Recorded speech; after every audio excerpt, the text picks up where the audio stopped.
Today, we talk about. All right, welcome back, folks. Episode, I don't know, still.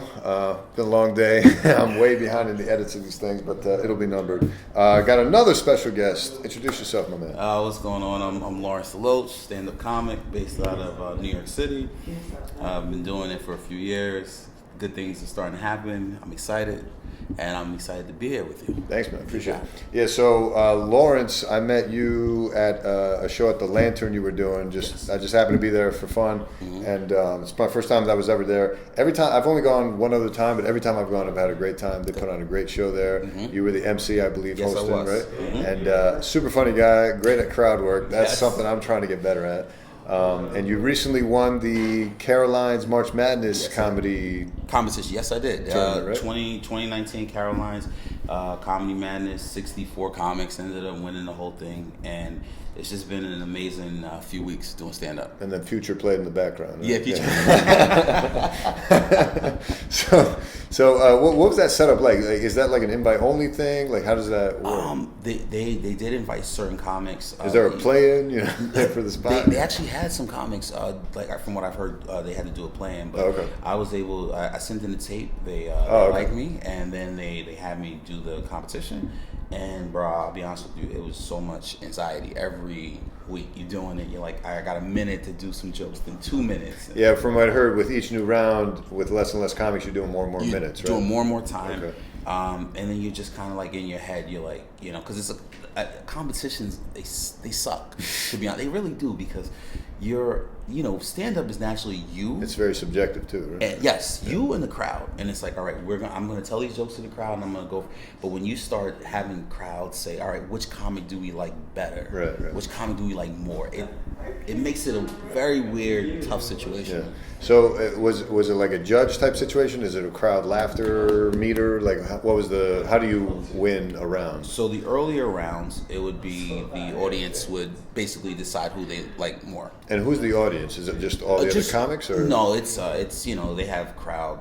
They had 100 people here. Oh, okay. And so they like promoted it like a show. Or? Promoted it, and then the crowd, if they liked you more, they would applaud for you more, and that's how you would go to the next round. As the competition progressed, they were judges. So now the judges were evaluating you on crowd participation, and how you were able to handle your material, and just won, bro. That was it. So any specific prize from it, or is it just like a credit you get? You get. This is what I'm gonna say. You get cash for winning. You get to the club. They book you more. Oh, nice. You Okay. become like a regular there. That's dope. And I think New York, especially New York, when people look at stuff like that, they're like, "Oh, this guy's is doing this and more." And now it's like, let me book him to do more shows, and that's, your name just gets more buzz. Right. Like that. Yeah, that's dope. And let's back up a little bit for a second. I want to get like your comedy journey here. So like, how long have you been doing this? I've been doing stand up for 7 years. 7 years. Wow. Okay. And a lot of nights like, what am I doing? And I started out just hitting. And you started out in New York? Started out in New York. Hit the open mic scene, just going to mic after mic after mic, and then it's like stand-up is such you do a bunch of mics, and then you do shows that you may be like, these shows are shitty shows, and then you start doing better shows, and then you're like, all right, well, I want to get paid, and now I want to, it's such a everyone at the end of the day is like, I don't know what I'm doing. Yeah. There's no. I've had those days myself. Yeah, I was gonna say you have to have those days where you're like, what am I doing? Yeah, right. But it's it's worth it. 7 years, bro. Yeah. And what did you have any specific inspirations that led you to comedy? Yeah, I was doing I used to work at Time Warner, and they had like a sales contest. I ended up winning the contest, and part of the prize was 2 tickets to see Louis Black. Oh, nice. He worked, he did the Daily Show, and he's amazing. Yep. Saw him and was like, this dude is amazing. I want to do what he does. Gotcha. Didn't know how to do it. Like, didn't know, like, how is this guy this big? How can I get? And I'm like, I didn't know. So it took me a couple years to finally get the courage to go to open mic. Did that, fell in love with it, and was like, it took me another, year to finally say, this is what I want to do. But, at the end of the day, I feel like a lot of people feel like you gotta you got to just dive right into it. But then sometimes it's like life happens. And Yeah, you're like, yeah. when the time is right, it's right for you to do things. And are you doing it full time now? Unfortunately, no, I'm not. Oh, okay. No matter, I still have a day job. I'm hoping that this is like the last year of a day job. Yeah, right. And that's what makes it. I say to any comic who has a day job and does this, you got to realize like this is 20 plus hours or 15 to 20 hours of your day that you're working, and then you're trying to pursue what you love. Yeah. It's fucking tough. Yeah, no, trust me, I know too. I mean, I'm not. Luckily, when I'm in New York, I'm not working, so I can like do the two to three, sometimes 4 open mics a day.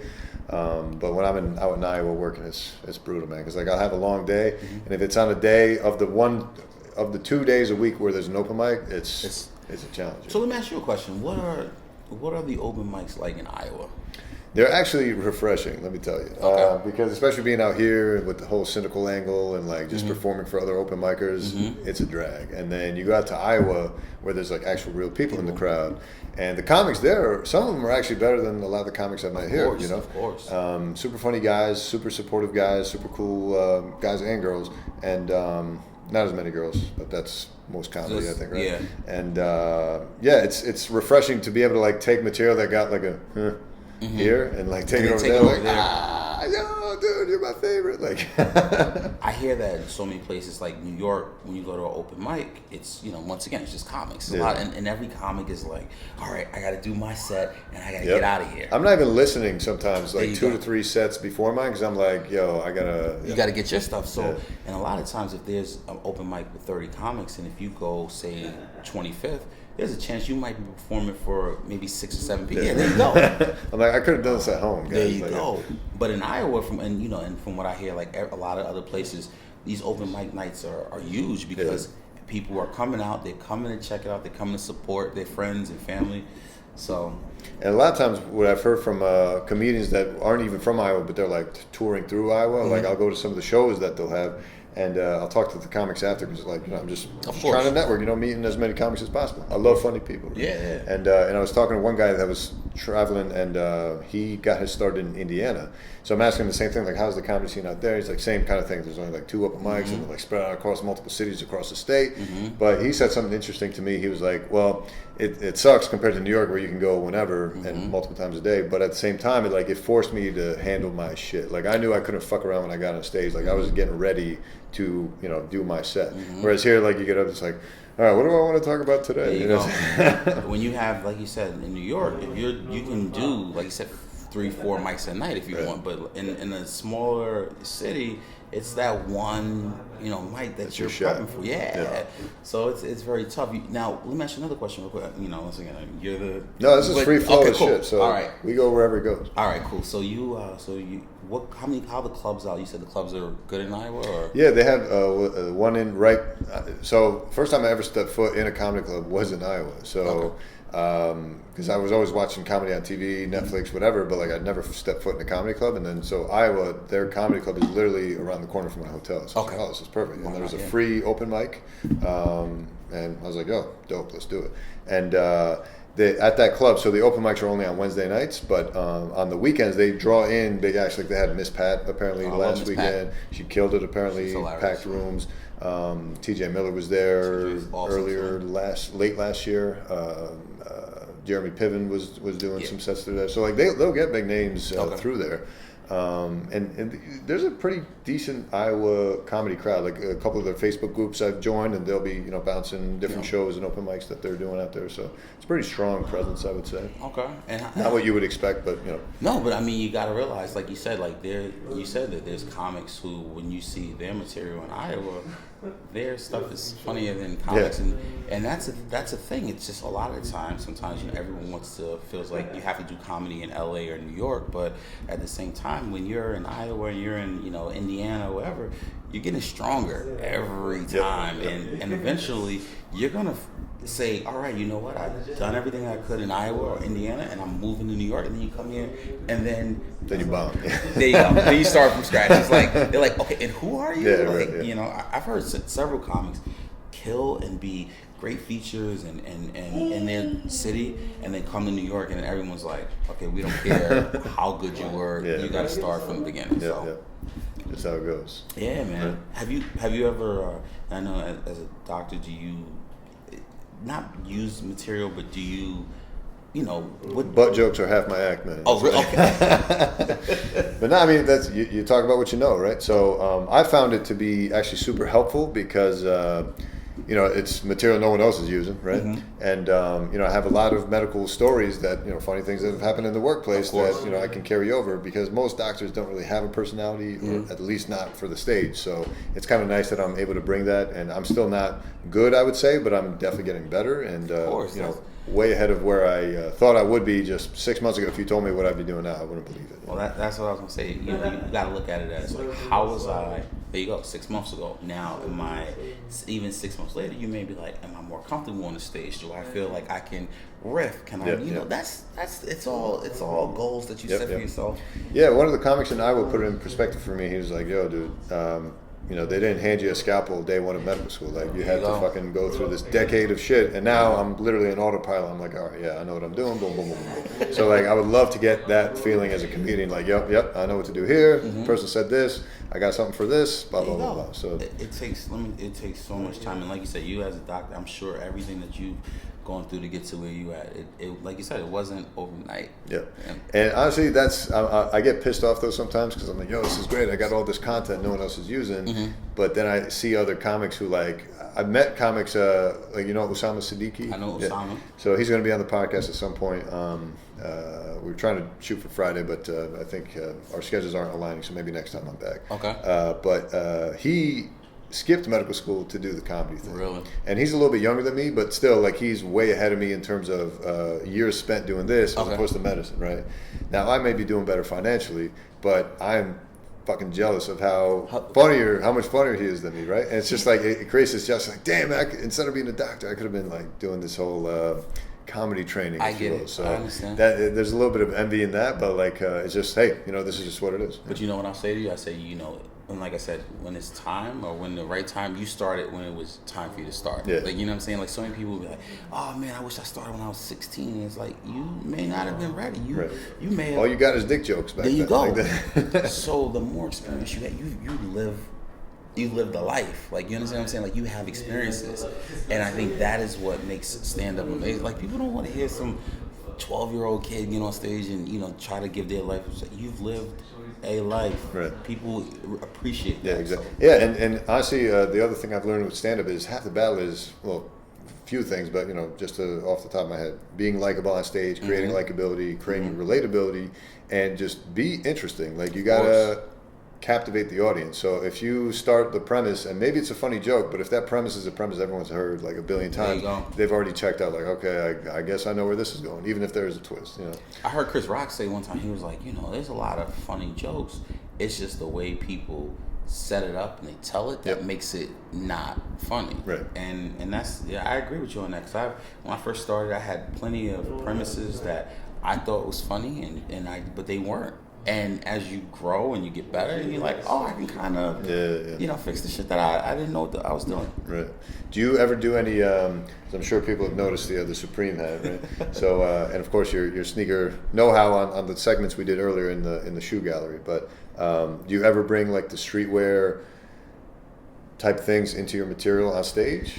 You know, I used to. I don't really talk about streetwear as much, because what happens is like, I'll just wear a pair of sneakers on stage, and then people will be like, "Oh, this guy is fucking in his sneakers," and it's just like, you know, I never really was like, all right, you know what? I have a sneaker joke. I used to have stories about being on like lines back in the days, but like after a while, I just was like, fuck it, I'm not gonna tell it anymore. Yeah, I don't know how much carryover there is from people who go to comedy shows and people who are into streetwear. At least not yet. Let me tell you something. Might be too new. There's not a lot. I do get, and I've worn certain sneakers on stage. Like, I wore a pair of Yeezy, the first Yeezy, tan Yeezys, and And the girl in the front row, she just kept looking. She was like, what are those moon boots? Like, that was her thing. It was never oh man, you fucking wearing, the Yeezy, the first Yeezys. And it's just like, people, they admire, but they don't. They're just there. Like, you can, what I say, you can be the flashiest guy. You can have the nicest sneakers, but people are like, I don't care about what you're wearing. I just want to laugh. I want to forget about what I'm going through. For that time. Right. But with that being said, I do fucking like looking nice on stage, just like you do. Yeah, I mean, I forget who. Oh, I was listening to the Sup podcast. I think it was the most recent one where they were talking about how one of the comics was using it just as an excuse to look good and have nicer clothes to wear on stage. So I was like, yeah, no, that makes sense. Nah, it makes a lot of sense. Man, listen, what's your like go-to? Do you have a go-to outfit when you're on stage? I wouldn't say go-to, but I guess I'll base it on like where I'm going. So a lot of my collection is so diverse. So like I'll have specific sneakers for specific events. So like I have the Kobe Grinch 6s, so I'll wear those every Christmas. Got you. I have the CDG Converses, and I wore them to a wedding, and I wore them on Valentine's Day. Of course, okay. But with stage, it's like depending on where I'm going. Let's say I'm doing like a uptown show, I'll wear a pair of Air Force One. Got you. Mm-hmm. So it's corny, but it's just like a little bit something to do. I understand. Yeah. Sometimes I get, and I know this is gonna sound stupid, but I get intimidated to wear really nice sneakers on stage. I feel like comics have there's always a thing like comics are like, when you see a lot of comics, you don't see so many comics being they don't have like super crazy sneakers and like these flashy things. It's more very low key. Yep. And I think a lot of times, with me at least, and I've been collecting and into sneakers for a long time, I get very like, all right, Lawrence, don't wear these, don't do this, like, and it's just it's a Lawrence thing. But yeah, my thing is just be loud as fuck. Just be loud as fuck. I mean, I'm sure you've seen some of my Instagram outfits. They'll just be like out there. When I first met you were you saw what I was wearing? Yeah, I was like, I'm like, who is this dude? Yeah. And then so I mean, literally, and when I first met him, we were talking. And I'm like, this guy has a fucking dope suit on, right?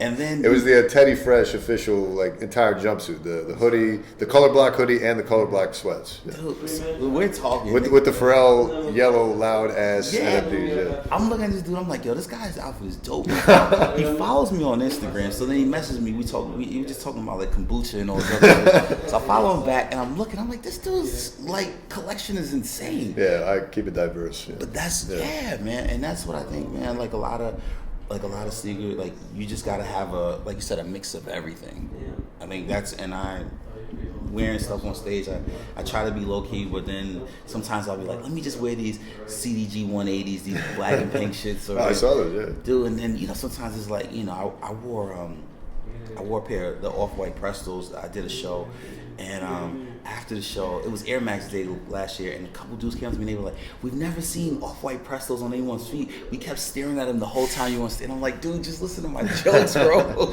Yeah, actually, it's funny because I wear whatever I want on stage as far as sneakers go, and for open mics. And I've actually made some friends out of it. Like, oh shit, you're into sneakers. Oh, yeah. It's been cool to meet other open micers through sneakers, even. Now you've built. I saw one day I was looking at, you had like an Instagram story where you were asking people to ask you questions. Oh yeah. So and I mean, some of the questions you got in terms of your collection and and wearing stuff while you're working is, I mean, I seen you in scrubs and Off-White. Oh, 90s. nothing's off. Nothing's off. Yeah. Nothing's off limits. I'll wear whatever. Some of them I'll make exceptions for. Like I'm trying to think what I would not wear to work. Maybe the Jaspers. Although I feel like in Iowa I could pull it off just because, I'm. They give me a lot of freedom to do what I do. But yeah, I mean, there's very few sneakers I probably wouldn't wear to work. So yeah, and everyone's always asking me like, "Yo, are you afraid to get blood and piss and shit on your sneakers?" I'm like, nah, because I just shove my feet under the table, and I've just got my gown in front, and I'm just like working, So, do you have when you're like, say you're doing a surgery or anything like that, is there anything that you like to wear, like anything that's comfortable? Oh yeah, so people have been asking me, so I've been meaning to make this YouTube video, but like top 5 most comfortable kicks in my collection for hospital workers or whatever. But what I found with my own experience is the The React stuff is really good. Like the Epic React Flyknit is really good. Ultra Boost, obviously. Of course. Ultra Boost though is weird because any boost, if I'm standing for a long time, like some of these procedures, I'm like legit standing for an hour, and you can start to feel it if you're wearing Boost. Because I feel like Boost is great for like a Disneyland shoe, like you're walking everywhere. Got you. But for standing still, sometimes I'm just like, oh man, this Boost, I'm not so sure. The Prestos, any and all Prestos, the acronym Prestos, the GR Prestos I got, and the off-white Prestos, doesn't matter. Any Presto, super comfortable, super comfortable. Other classic comfortable kicks I have that are my go-tos. I'd have to like look at them, just be like, oh yeah, I remember being comfortable in those. Recently, I took the Air Max 90s, the off-white Air Max 90s out for a trip. Okay. And after a few hours, they do start to get a little uncomfortable. So at first wear, they're okay, but yeah. How do you? So you say you're going, to work in Iowa, like, and you're going for what, like maybe a week or so? I go 2 weeks out, so I spend 2 weeks there, 2 weeks here, typically. Sometimes I'll be there an extra week or something like that, but yeah. So what determines your I'm gonna take these? Is it like I haven't worn them yet, or is it like a lot of it is all right, man? I gotta freshen up this rotation because like these are collecting dust. I get mad at myself sometimes because I'm like, fuck man, I have all these great shoes, but I haven't gotten to it because there's these other great shoes. Of course. And what the fuck? So that's a big component. I try not to repeat. I don't think I've repeated yet once, like bringing the same rotation out to Iowa. Okay. But other factors come into play, like okay, all right, for those 2 stand-up dates, what's the fit? Of like, course, of course. And then the other factor is, okay, I need at least one shoe that's good for like shitty weather. If it's raining hard or snowing hard, I need like a Jordan 1 or something I want to beat up anyway. Got you. I love high tops, so I always, unfortunately some of my rotation that I have to bring out there is compromised by the fact that like I have one carry-on and only a little bit of room in my luggage other than everything else I got to bring. So I end up resorting to a lot of Boost because they're typically sock shoes, so I can squeeze a lot more pairs in. But then I'm starting to get tired of like bringing all the rotational Ultra Boost. So I got to switch it up a little bit. But I love high tops. So when on my way to the airport and on the way back, when I'm coming back to New York, I always have a pair of high tops that I'll just wear. That's what I'm wearing is a high top, so it's less space in my luggage. But yeah, it's typically the move. Yeah. Okay, all right. Yeah, I was gonna say because that I know as you're going somewhere and you're like, fuck it, I got all these sneakers. I want to at least switch it up here and there. So all right, that's man. And luckily, I have the option to have such a selection to kind of rotate around there. Yeah. Now, do you what's I gonna say? Because do people? What's the best way to ask you this? Because with a collection like that, people you have like a shoe museum. So do people always be like, I want to come check your shoe museum out, or do people want to write up articles? Did that ever happen to you? Not yet. I was gonna say this is something that needs to. Yeah, I only recently started to gain some buzz online. Okay. Actually, it's funny enough you mentioned that. Another open micer who I've seen around, but we've never talked before. He saw me in the crowd at one of these open mics I'd never been to before. Okay. And he got up on stage and he's like, I fucking recognize this guy. This guy popped off on Reddit on the sneakers page. This dude has a crazy collection. He was like blasting me on stage. I was like, Jesus Christ, man. Yeah. So recently I posted a picture of me just like posing in my shoe room because I only recently finally got everything set up that way. Okay. Before that, everything was jumbled. The collection wasn't set up yet. The shelving, I was taking forever to set up. Because I'm back and forth. I'm lazy. I'm a procrastinator. I'm working on the comedy now, so like I'm not spending much time here as it is to like work on that shoe room. So it just took so long to do it. Finally did it, posted that picture, and it went viral. And, relatively viral. But, that was the move. I think I don't know where, but I think you had posted a picture of the Powers, the friends and family. You got the friends and family ones. And I think I saw like it was like a lot of likes on that. Like I don't know if that went viral, but you had, like I said, dude, when you have a collection like that, there's so many people that are like, wow. Yeah. You literally like there's sneakers that are like the fact that like I said, you have Mars Yard 1.0 and 2.0 is like. You don't see many people with that type of combo. That's like absolutely. The other thing I've noticed, and I'm sure you could speak to this, like you've sold sneakers. I've never sold a pair. No. So what I've noticed is some people are getting a lot of heat, but they'll sell that heat to get the next heat, right? Luckily, I'm blessed to be in a position where I don't have to sell heat. I can just keep adding to it. So you're right. Like I don't know many other people with that variety of dense stuff. So I'm hoping. again, I haven't gotten around to it, but once I put out like a collection video, that's probably going to be a big video because I just haven't gotten around to doing it yet, you know. And I keep getting asked online, but I just haven't made the time to do it. I was gonna say I had a pair of Paranorman phone pots that I won because you had to send on Twitter, you had to send out a picture of you as a kid. It's like weird wins, and I ended up winning a pair. Couldn't get my size because by the time I was selecting, they only had like 11 and below, and I'm like a 12 or 13. Yeah. And I ended up selling those, and because I could, back in the days there was no like round 2 where you can try to swap or anything here, and it's one of those things where I'm like, fuck, I wish that I still had that pair of foam posits, like the black with the green, you know. And there's certain sneakers that I've sold that I'm kind of like, fuck, I wish I held on to. But I've heard that story so many times. I'm like, I'm never selling a pair, like, you know. You know, and it wasn't even a like I need the money thing. It was like, you know what, Lawrence, I just don't think you're gonna wear these. And then like a year later, you're like, fuck. I really sold like something. I had a pair of not the Mars landings just came out. Mars landing, I had the moon landing, and I bought them in 2014, and then you know like a couple years later, I'm like, you know, Lawrence, you know, how many times are you gonna wear? What are you gonna wear this on 4th of July? And then I sold them, and I was like, you know what, you should have kept them. And that's something I try to do now, where if I get something, I don't just get rid of it because you have that, like, fuck, you keep it. Yep. Or the other way around is when you pass on something like, yo, that's shit's trash. And then a couple years go by, not even, maybe a couple months, you're like, fuck, I should have. Listen, there are certain sneakers that to this day I'm like, you know, why didn't you get them even a little bit over retail? Like when you just like you start looking at the first 10 that came out with the Blazers.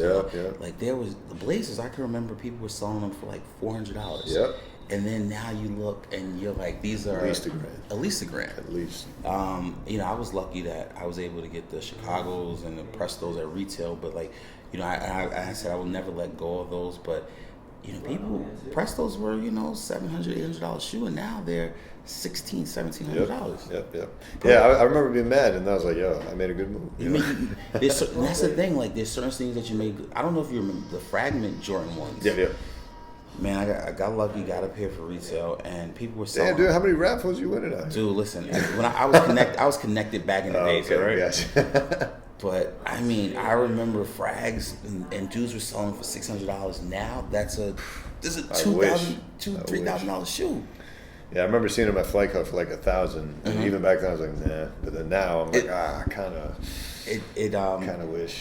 You never know, like you said, what is going to explode.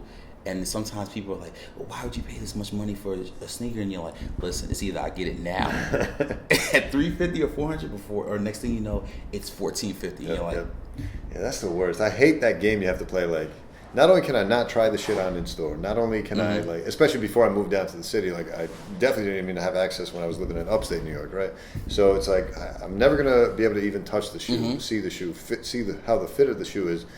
I'm just taking a risk on this. But I feel like over the past couple of years, I've, because of how much knowledge I've gained from sneakers and the resale market and the general demand of certain models, I'm getting a better sense for like, okay, this one's going to pop. Of course. So I feel like using that information is going to be helpful in the future. Because like if I ever recognize something that looks like the 10 again, I'm buying 5 of them shit. There you go. I don't care if they're $900 a pop. I'm getting 5 of those, selling 4 of them. I'm going to be good. You know. Now, I saw you had a few GOAT and you had a couple stock X tags. Do you have a preference of who you? So it's funny you mentioned that. I actually talked about this with someone else on the podcast earlier. What do you call it? I recently made a video about GOAT that gained like 100,000 views in like 2 weeks. Okay. And I was kind of trashing them because I felt like they sold me a fake pair of Converse 10s. Got you. The 10 Converse, the clear ones. Mm-hmm. And you know, they were just adamant that they were real. Okay. But just the way they were interacting with me, also they didn't include one of the original laces that comes with the shoe. So like all these red flags were going off like, yo, this is fishy as fuck. Yeah. I posted the video online. I was just like, listen, I'm pretty convinced that these are fake just because they don't match any of the stock photos. Like the logo just clearly didn't overlap. Got you. And then and they didn't include one of the stock laces. So I'm like, what the fuck? And then they're like, oh, we can't, we don't promise accessories. And they consider shoelaces accessories. Yep. But half the time I'm buying specifically off-white sneakers, half the time I'm buying them because of a specific lace that it comes with. Of course. Virgil made the lace like a thing now. Of course. So so I think that's bullshit, first of all. And second of all, I was convinced that these were fake, but all they could tell me was, nope, they're not fake. We're done. Bye. And it was only after posting this video online where people were like, nah, man, I think they're legit because after size 9, the overlap doesn't happen. Like, it'll be spread out. Okay. And I'm like, all right, fine. Whew, at least I got an authentic pair. But still, like, really, you're going to shame me on the laces? And they were giving me better information in the comments than Goat was. Like, Goat could have told me, hey, listen, after size 9, they don't. There you go. But no, they're just like, oh, we took your money, thank you, and that's it. Yeah, and I'm just like, all right, well, fuck this. So, yeah, I think I'm more of a StockX guy now, I think. And honestly, routinely, StockX is cheaper as it is. Yes. So I'm really just going where, because if it's dollars and cents to them, it's dollars and cents to me. Of course. I'm just following the money. Of course. So yeah, I'm mostly a StockX purchaser. Yeah. Okay. All right. Flight Club or Stadium? Neither, because they both they got the flight club tax and the stadium goods tax. Like, I feel like they're more just like a tourist trap where like people are coming in from all over the world to see those stores because they're beautiful, right? But to buy a pair, they're like, why would I get this here when I can literally get it online from StockX for hundreds of dollars? Understood. Like, Totally I don't understood. understand. But I've gone inside those stores. If you're going to ask me in terms of like which store I find cooler, I would probably have to say Flight Club, just from the nostalgia of getting the Red Octobers there and just them being there first. I think I don't know if it was an owner, part owner, or co-founder, or whatever.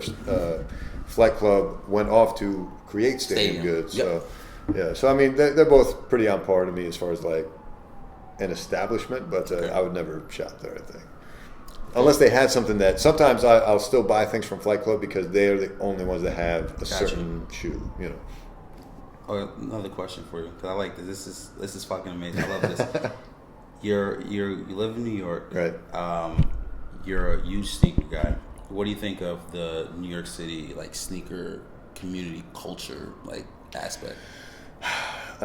It's weird because up until I moved here, I was up in Albany where there's no sneakerhead culture. I mean, there are sneakerheads, but like we're so dispersed out, no one really knows each other. There's no scene. There's no like lines that we all meet up at or whatever. So I always had this different perspective because like I would buy a Supreme hoodie and no one up there is wearing Supreme, so I'm like, all right, well, I'm buying it because it's the shit. Got you. Then I make a day trip down to Empty Gallery, Off-White's little store there, and I'm legit in line with like a bunch of teenagers who are all wearing BOGO hoodies. I'm like, I'm starting to feel a little awkward here. Like everyone that's bitching online that I never understood up until then, like, oh man, they killed it, they oversaturated this shit, it's dead, there's too much of it. I'm like, who the fuck cares if everyone has it? As long as you have it, isn't that good? But then once I started to see myself amongst the rest of them, I was like, maybe there is something to this, But even with that, I think there's no problem if you'll do like and with the sneaker scene, like have some limited releases. But I don't understand why Jordan's doing a better job with this now, but I don't understand why they'll release the good colorways, the OG colorways, but then they'll GR like the ass colorways. I'm like, why don't you limit the ass colorways? Because the people that are looking just for the limited shit, they'll buy whatever. They don't have any taste as it is. Just give them the limited stuff. Tell them it's whatever. Give them the ass shit. But the OG colorways, why don't you let everyone have those? Yep, know? I agree with you. I agree, and I think New York. I mean, I've been around some guys, these like savage dudes who like because everyone is a lot. Resellers they kind of run like the sneaker scene. There's certain guys that you see them at every release. You see them all the time. You know who they are, and they come. So like that Andre dude that's always on Complex's channel. You got that guy. You got Perfect Souls. Like you got there's a lot of guys.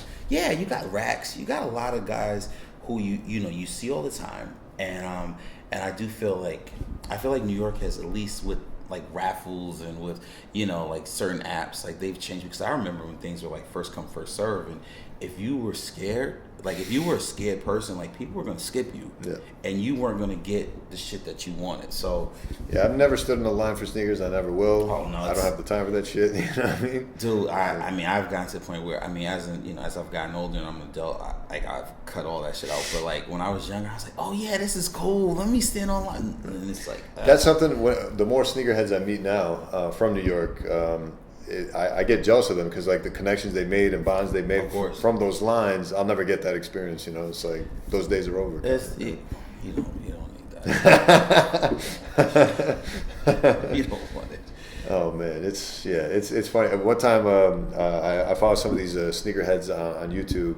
Mm-hmm. And one of them had a sneaker release party because Nike gave them a few colorways to debut. So they had this. There's this Queens-based boutique, All the Right. All the Right. Okay. And they were debuting it there. They're having like a little sneaker party there. Mm-hmm. So I was going to go. And my friends are not into this shit at all. They're not even into the comedy stuff or any. Couple of them, yeah. But like I come from a math science background. So, gotcha. So now I'm doing all this creative stuff, especially with open mics. So like I'll be doing 2-3 open mics a day. When I'm telling them this, they're looking at me like I just said I'm doing. I'm headed out to do 2-3 karaoke's today. Gotcha. You know, so yeah, and they're not into sneakers. They're not into. So like when I do that sneaker series, it's hilarious. Like the kind of shit they pick because they don't even know what they're looking at. So I had this funny idea because my friends were in town for a housewarming party when I first moved down here, and I told them, there's a sneaker party over in Queens. I'm gonna hop over there, do my thing, and I'll come back and we can, have the party at night. It's like, dude, why don't we just go with you? I was like, oh shit, you guys are into this? Let's do it. Okay. And that, as just a joke, I was like, how funny would it be since you guys don't know shit about sneakers? I'll have you guys all wear like a pair of my Heat, and show up to the party and have everyone be like, oh shit, and they'll be like, I don't know what the fuck you're talking about. So it was actually a lot of fun. I had them wear like Salmon Toe 1.0s, the Ronnie joints, acronym Prestos. One of the Kanye Louis Vuittons, I forget which one, and it was a hit. How dope is that like you're the guy who's really, and then your like close friends are like, what are you doing? Like what? Like do your friends, because it's a very expensive, it's an expensive habit. Yeah. And I think a lot of like I have friends who are, some of them are deep into it, and then some of them are just like I don't understand. And I think is that do your friends ever they ever judge you like, yo, what do you? Of course. They're always judging. But I will say though, they have come around in a big way. Like I definitely notice a lot of my friends, and maybe this may just be the culture in general, just with sneakers becoming more popular. I notice more of my friends like becoming more curious about sneakers, starting to buy more sneakers, asking me more about sneakers and stuff. So, and even at work, I became known as that guy that always has fresh kicks on. So, because when you're at work with scrubs, the only thing to set you apart is the shoes. Yeah. So now, legit, they're telling me verbatim, anytime you walk in, I'm looking down first. That's what they're doing. Yeah, it's you've marketed you have your doc. I know you as Dr. Souls. Yeah. That's what I'm saying. So it's fucking dope, bro. That's I love it. I love it. All right, so I want to see what else I wanted to ask you about. The kombucha thing, where did that start? Because as you were alluding to earlier with how our Instagram DM started, that was my first line to you, because when I saw you for the first time on stage, your opener was I'm into this, and I'm also into kombucha. Yeah. And I thought it was just a line you throw in just to throw everyone up. But then I checked your Instagram, it was first line, kombucha enthusiast. Yeah. So I'm this dude's serious. And then you have little kombucha reviews and shit. So. I got into kombucha because it was I would get hangovers, and my friend was like, we should try this, it may settle your stomach and stuff, because it has the probiotics and all this stuff. And then it was also I would drink ginger ale, and I was like, Lawrence, you got to cut out soda. It's not good for you. Either you go to seltzer water and then try this kombucha because it's low in sugar. And I just fell in love with it. It was oh, this is good. And a lot of people, they feel it's such a nasty taste, but it's nah, actually I enjoy it. And it got to the point where, just like how you're known, or people know you as the fucking doctor with the heat, people started noticing me as the black dude who drinks kombucha. And it kind of, I would go to Whole Foods a lot, and I would get a kombucha, and after a while people would see me all the time, and they're like, oh, you the kombucha guy. And I was like, Lawrence, this is too funny. And I was like, you know what, you drink so much, so many people ask me questions. So I was like, you know what, just as a funny joke, review kombucha. and then it got to the point where, you know, these brands would like really send me things because they're like, oh, you know, your review is so funny. Or like some brands would message me and be like, you know, hey, like you shit on our kombucha, but like what we're doing for the community is something, and it takes on a life of its own. So I just anytime I see a new brand, bro, I'm like, let me try it and just see where it goes. But I love it. It's really good. Yeah, it's pretty dope, man. I'm because I saw them like sending you different stuff. I was like, damn, dude, like, yeah, wow, he's really out here doing this. I'm doing it. Do you have other kombucha jokes you do as well, or is that just like one of your? I do some other stuff about like how I wouldn't let fame changed me, but then, you know, I'm out here, I'm like, fuck it, I'm reviewing kombucha, and like, you know, white women in my target audience because they love that, and then like how like I have air purifiers in my room, and I'm, you know, just a bunch of different stuff that you'd be like, okay, this guy's serious, but it's a thing. So. Yeah, I didn't believe it until I saw the Instagram. So that's what sealed it for me. All right, what else did I want to ask you? Yeah, I think your crowd work is definitely a strong suit of yours that I really admire. Yeah. Were you always a good like crowd working guy? Were you like a class clown type growing up? Were you like? When I was younger, a lot of people, I would definitely, growing up in Brooklyn, like you had to be able to like snap at people. If you weren't able to, you know, like go in a circle and be able to roast your friends, like you wouldn't make it. And I think that definitely helped me out a lot. Crowd work, I think it's just one of those things where as you continue to do stand-up, I felt like I was getting more comfortable with being able to like go away from the script per se, and I've also, certain clubs, like they would allow me just to host all the time, like Greenwich Village Comedy Club, like I would host their like 3 shows on a Saturday, 2 shows on a Friday. Levity Live, like they're another club in Nyack, New York. They would allow me to host like for like Rich Voss and like Lynn, like so. Oh yeah. I wasn't here in town. I couldn't come to that, but yeah. But what I'm saying is stuff like that allows you to like, I think you get comfortable where you're like, you know what, fuck it, like I'm gonna like, you have, when you MC, like you just can't be like, all right, so here's my material. No, you have to be like, so where you from? Let's do this, and, and I think I just got stronger as time progressed. Yeah, I mean, 7 years will do it, right? So, 7 and you know what? It's so funny because 7 years, people will be like, the veterans be like, 7 years, that ain't shit. Right.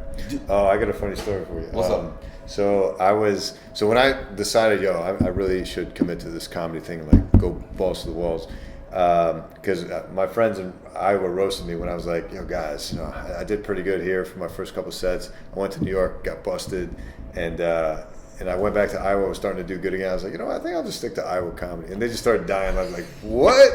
Are you fucking serious? Yeah. And then that's when they told me, like, yo, dude, you gotta get your reps in. Like, you're not gonna be a doctor overnight, right? So you can't be a good comic overnight. So I was like, yo, they make a good point. And like the whole, hey, if you can win over an open mic crowd, you know, you can. So all that kind of stuff. Of course. And I was like, you know what, these guys are right. Let me put the pedal to the metal. So with that intention in mind, I got on my flight. I'm in my connecting flight back to New York, and who's literally right behind me? Godfrey. Really? Yeah. So, and he was super cool. I was like, Godfrey?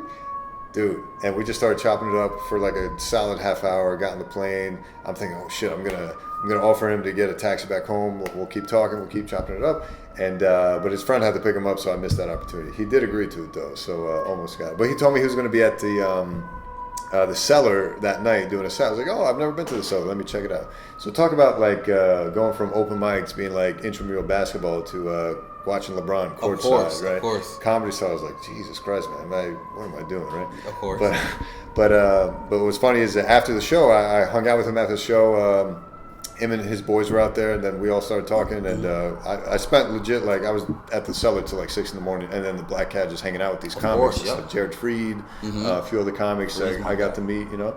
And so that was a really fun night. And I remember at one point, you know, we were talking comedy, and I told them, you know, hey, yeah, you know, I started doing stand-up comedy, and they're like, dude, you got an hour? I was like, yeah, I got an hour. And they all started ripping into me hard. Of course. Because I had already just sat there and told them, like, yo, dude, I've been doing stand-up like 8 times. You know? And they're like, you don't have a fucking hour. So Now the thing is, and I never even was able to tell them this because they were too busy roasting me. But what I was trying to tell them was like, all right, my bad. I thought you meant have I written an hour of material for an open mic. Oh, I didn't know you meant like an hour that kills. You know what I mean? Oh, that's hilarious.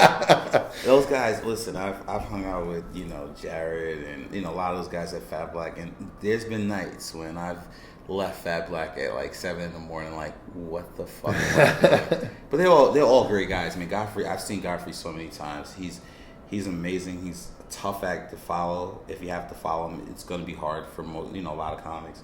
But they're all just nice dudes, man. Yeah. No, that was the most impressive thing to me, even with the New York comedy scene. I was like, man, how refreshing is it that it's not like a list of comics being like an A list of Hollywood where they're like red tape, velvet rope, can't touch them. Here it's approachable shit. I'm just like shaking David Tell's hand, like, hey man, big fan, and they're very receptive and cool. So that's been super dope to see. Yeah, man. Like if you find a comic really that's like an asshole, like it's like something deep with them. But like there should be no comic that that's like a dick. Like I think because we're all in we're all like in some type of like circle, and everyone knows someone, and it's like we're all just trying to win, and that's it. So everyone should be nice. It shouldn't be. Everyone's winning now, especially with social media and like all these outlets to like get your shit out. It's like, what's the competition for? Of course, no, I agree with you, man. Yeah, that's why I'm a big Andrew Schultz fan too. I don't know if you mess with him at all. I've opened for Schultz. Oh, nice. And when I say the women that like come out for Schultz, like they're like Andrew Schultz in town, and it's like literally it was like 150 seater. We were like Jersey somewhere, and I mean if there was 150, 200 people, like at least 95% of the crowd was women. Really? Like for Schultz, just wanting to see Andrew Schultz. Interesting. We were me and another comic, we were talking to these two girls after the show, and they're like, oh, you guys are so amazing. And then Schultz like came by, and they were like, all right, it's been fun talking to you guys. We're gonna talk to Andrew. he's amazing. He's good. He's really good. I've been following all his YouTube stuff. I actually met him at Gotham, and he was super cool, super nice. We got a photo together. He's a super receptive dude, Super cool. And you know how he has his old asshole army shit with the Flagrant 2. He was mentioning how he he's trying to build like a network, going vertical with everything. Like if you're an Uber driver and you're part of the asshole army, like let's connect each other. Like let's keep it all in the community. So I was like, bro, if I can help in any way, I'm an asshole doctor. So I mean, you gotta have us, you gotta have me on the roster. So he shouted me out on a podcast, and like I actually had people sliding into my DMs like, yo man, I got this constipation issue, what should I do? And and like he got back to Andrew and he's like, yeah man, we out here, we're doing this. Oh, that's awesome, man. I'm sure you get so many DMs about medical issues. I thought I would, but I really don't. You don't, really? And even with comics, like every time I do an open mic, because especially with my face being so recognizable, and then with those outfits I do sometimes, like you can't miss me. Yeah. And I'll have like comics that follow me that always pick on me in the crowd because they see I'm like a good sport about shit. And after.